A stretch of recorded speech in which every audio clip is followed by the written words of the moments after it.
শোনেন শোনেন জনগণ, আবার দেশে আসতে পারে ভাইরে জুলাই জাগরণ। শোনেন শোনেন জনগণ, আবার দেশে আসতে পারে ভাইরে জুলাই জাগরণ। রাজধানী ঢাকায় বর্ণাঢ্য আয়োজনে বাংলা নববর্ষ উদযাপন করেছে জাতীয় সাহিত্য সাংস্কৃতিক সংগঠন দেশীয় সাংস্কৃতিক সংসদ। সত্যে চলো সত্য বলো সব মানুষের দেশে, সে আহ্বানে নতুন বছর আসুক হেসে হেসে।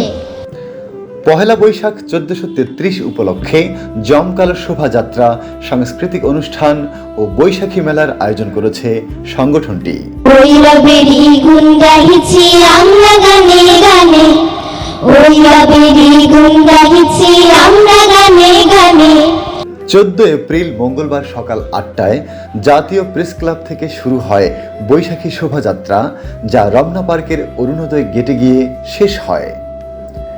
একই দিন সকাল 10টা থেকে বিকাল 3টা পর্যন্ত রমনা পার্কের বকুল তলায় অনুষ্ঠিত হয় জমকালো সাংস্কৃতিক অনুষ্ঠান ও বৈশাখী মেলা।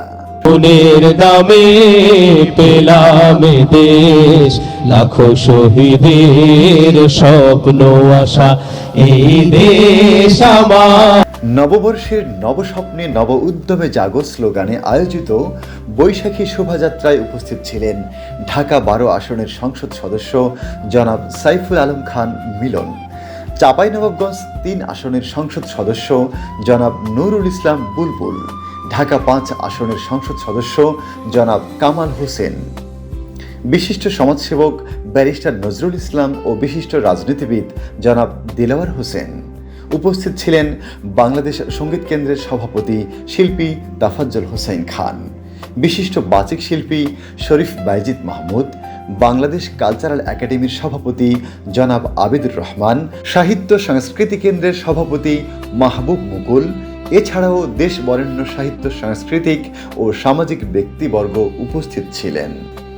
শোভাযাত্রার শুরুতে বক্তারা বলেন, আমরা বিশ্বাসের সাথে এই সংস্কৃতিকে মিলালে দেখা যাচ্ছে তার বিপরীত অবস্থা। আমাদের সংস্কৃতি পরিকল্পিতভাবে কেন যেন পৈতৃক সংস্কৃতির দিকে নিয়ে যাওয়া হচ্ছে।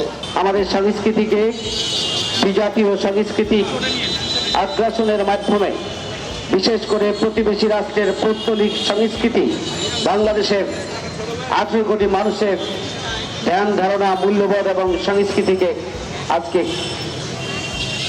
লুণ্ঠন করেছে। সকল মানুষকে সাথে নিয়ে বাংলাদেশের সকল ধরনের সংস্কৃতিকে আমরা ধারণ করব, পালন করব, লালন করব, কিন্তু আমরা এমন কাজ করব না যে ইসলামের সাথে কন্ট্রাডিক্ট করে ইসলামের মূল যে কথা তাওহীদ রিসালাতের সাথে বিপরীতমুখী।